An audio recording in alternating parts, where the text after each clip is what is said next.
నాగలక్ష్మి రెడీగా ఉండండి అమ్మా అందరు చూడమ్మా సర్పంచ్ రాలే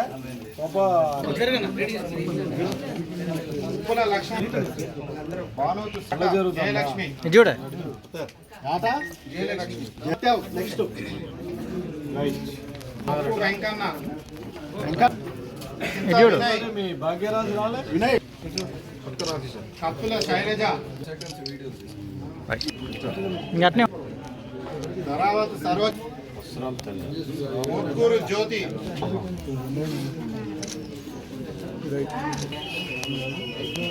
ఒంటి అజిత రమావత్ సైదులు కింది కలజోడు కలజోడు నాయకత్వం రాహుల్ గాంధీ గారి నాయకత్వం పటేల్ రమేష్ రెడ్డి గారి నాయకత్వం పటేల్ రమేష్ రెడ్డి గారి నాయకత్వం జై కాంగ్రెస్ పటేల్ రమేష్ రెడ్డి గారి నాయకత్వం పటేల్ రమేష్ రెడ్డి గారి నాయకత్వం. మా పత్రికా సోదరులకు ఈనాటి మా పత్రిక అంటే సిఎంఆర్ఎఫ్ కార్యక్రమానికి విచ్చేసిన కాంగ్రెస్ పార్టీ నాయకులందరికీ నా హృదయపూర్వక నమస్కారాలు తెలియజేస్తూ, ముఖ్యంగా రేవంత్ రెడ్డి గారు ముఖ్యమంత్రి అయిన తర్వాత కాంగ్రెస్ ప్రభుత్వం ఈ రాష్ట్రంలో అధికారంలోకి వచ్చిన తర్వాత విద్య వైద్యం మీద మరి ఈ ప్రభుత్వం ఎక్కువ ఖర్చు పెడుతున్న పరిస్థితిని కూడా మనం చూస్తున్నాం. అంతేకాకుండా రైతుల సంక్షేమానికి కూడా ఈ సంవత్సరంన్నర కాలంలో దాదాపుగా 1,00,000 కోట్ల రూపాయలు ఖర్చు పెట్టిన ఘనత కూడా రేవంత్ రెడ్డి గారి ప్రభుత్వానికి దక్కింది. అంటే స్వాతంత్రం వచ్చిన తర్వాత ఏ రాష్ట్ర ప్రభుత్వం కూడా ఇంత పెద్ద ఎత్తున రైతుల సంక్షేమానికి ఖర్చు పెట్టిన చరిత్ర కూడా ఎక్కడా లేదు. మరి ఈరోజు పేదలకు కార్పొరేట్ వైద్యం అందించాలని చెప్పి మరి ఆరోగ్యశ్రీ పథకాన్ని గతంలో రాజశేఖర రెడ్డి గారు ఉన్నప్పుడు దాన్ని మరి ప్రారంభించడం జరిగింది. మరి రేవంత్ రెడ్డి గారి నాయకత్వంలో 5 లక్షల నుంచి 10 లక్షల వరకు ఏ పేదవానికి జబ్బు చేసినా కూడా 10 లక్షల రూపాయల వరకు కార్పొరేట్లో ఉచితంగా వైద్యం అందించే స్కీమును కూడా మరి రేవంత్ రెడ్డి గారి నాయకత్వంలో మనం తీసుకురావడం జరిగింది. మరి అంతేకాకుండా అంటే కొన్ని జబ్బులకు సంబంధించి అందులో కవర్ కాని వాటికి పెద్ద ఎత్తున సిఎంఆర్ రిలీఫ్ ఫండ్స్ ఇచ్చి మరి పేదలందరికీ కూడా ఏదైతే వైద్యం నిమిత్తం ఖర్చులు పెట్టే ఖర్చుల్ని పెద్ద ఎత్తున అంటే ఈ 18 నెలల కాలంలోనే దాదాపుగా 1,000 కోట్ల రూపాయలు ఈ సిఎంఆర్ఎఫ్ కింద ఇచ్చిన ఘనత కూడా రేవంత్ రెడ్డి గారికి దక్కింది. బీఆర్ఎస్ ప్రభుత్వంలో 10 సంవత్సరాలు 9.5 సంవత్సరాలు కూడా 400-500 కోట్లు కూడా ఖర్చు పెట్టలేని పరిస్థితులలో ఈరోజు పేదలందరికీ కూడా వాళ్ళ వైద్య ఖర్చుల నిమిత్తం చూసి ఈరోజు ఇవ్వటం జరిగింది. ఈరోజు మరి సూర్యాపేటకు సంబంధించి 18 మంది లబ్ధిదారులకు 7,81,000 రూపాయలను ఈరోజు చెక్కులను మేము ఈరోజు ఇక్కడ పంపిణీ కార్యక్రమాన్ని చేపడుతున్నాం. ఈ 6 నెలల్లోనే 55 మందికి గాను 24,70,500 రూపాయలు ఈరోజు ఈ నియోజకవర్గంలో ఇవ్వటం జరిగింది. అంటే ఈ నియోజకవర్గంలో అటు దామోదర్ రెడ్డి గారు కానివ్వండి, ఇటు నేను కానివ్వండి, ఎంపీ రఘువీరారెడ్డి గారు కానివ్వండి, వీళ్ళందరి సహకారంతో దాదాపుగా 1 కోటి రూపాయల పైగా ఒక సూర్యాపేట నియోజకవర్గంలోనే ఇచ్చిన ఘనత కూడా మరి కాంగ్రెస్ ప్రభుత్వానికి దక్కుతుందని కూడా నేను ఈ సందర్భంగా మనవి చేస్తున్నాను.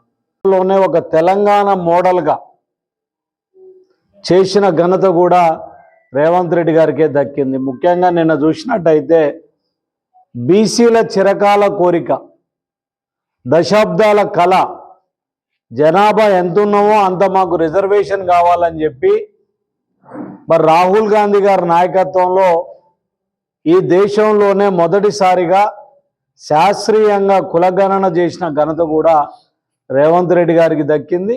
అందులో భాగంగా కులగణనలో మరి చెప్పిన ప్రకారం నిన్న క్యాబినెట్లో 42% రిజర్వేషన్ కల్పించిన ఘనత కూడా రేవంత్ రెడ్డి గారికే దక్కింది.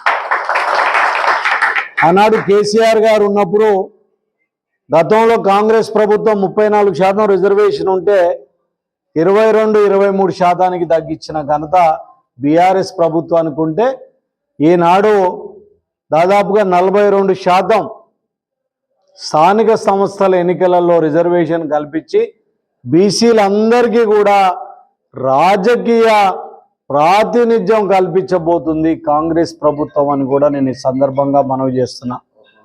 దళితులకు కూడా పెద్ద ఎత్తున మరి ఏబిసిడి వర్గీకరణ, ముఖ్యంగా మాదిగ సోదరులు కానివ్వండి, మిగిలిన అందులో ఉన్న సబ్ క్యాస్ట్లకు కూడా అన్యాయం జరుగుతుందని చెప్పి సుప్రీంకోర్టు నిర్ణయాన్ని మొదటిగా అమలు చేసిన ఘనత కూడా రేవంత్ రెడ్డి గారికే దక్కింది. అంటే అభివృద్ధితో పాటు సామాజిక న్యాయం, సమతుల్యత అని చెప్పి ఈరోజు రిజర్వేషన్ ఫలాలు, రాజ్యాంగ ఫలాలు అటు బడుగు బలహీన వర్గాలకు అందిస్తుంది ఈ దేశంలోనే రేవంత్ రెడ్డి గారి ప్రభుత్వం అని కూడా నేను ఈ సందర్భంగా మనవి చేస్తున్నా. సన్న బియ్యం కానివ్వండి, ఈరోజు రైతులకు రైతు భరోసా కానివ్వండి, రైతులకు సన్న వడ్లకు మరి బోనస్ కానివ్వండి, రైతు రుణమాఫీ కానివ్వండి, ఈరోజు దాదాపుగా 70,000 ఉద్యోగాలు కల్పించిన ఘనత కూడా మరి పెద్ద ఎత్తున రేవంత్ రెడ్డి గారికి దక్కింది. రేపు 14వ తారీఖు నాడు ముఖ్యమంత్రి గారు మరి తిరుమలగిరికి వస్తున్న సందర్భంలో ప్రజలందరికీ కూడా విజ్ఞప్తి చేస్తున్నా, కాంగ్రెస్ నాయకులందరికీ కూడా విజ్ఞప్తి చేస్తున్నా, తిరుమలగిరిలో జరిగే సభను పెద్ద ఎత్తున విజయవంతం చేయాలి.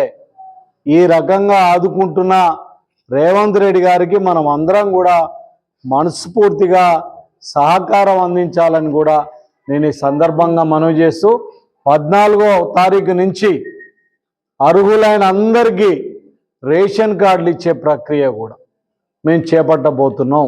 నియోజకవర్గానికి ఇందిరమ్మ ఇండ్ల పేరు మీద 3,500 ఇండ్లు కూడా ఇవ్వటం జరిగింది.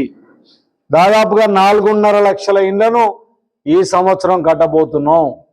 ఈ 4 సంవత్సరాలలో 1 లక్షల ఇండ్లను పేదలకు కట్టించే బాధ్యత కూడా కాంగ్రెస్ పార్టీ తీసుకోబోతుంది. దయచేసి ప్రజలందరూ కూడా వీటిని వినియోగించుకొని ముందుకెళ్ళాలి.